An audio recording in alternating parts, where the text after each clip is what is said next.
और इस वक्त की एक अहम खबर आपको दे दें, कानपुर से जुड़ी बड़ी खबर।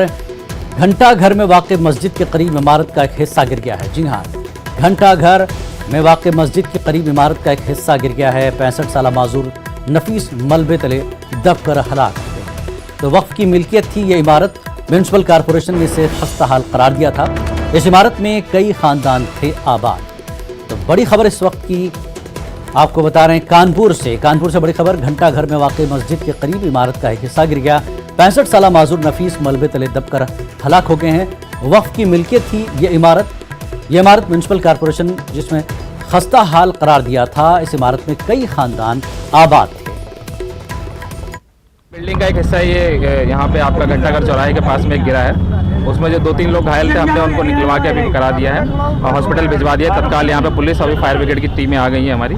अभी एक जो पता चल रहा है, एक ऊपर कोई व्यक्ति है जरूर फंसा हुआ है जो विकलांग करके है, तो उसको हम लोग निकालने की पूरा प्रयास।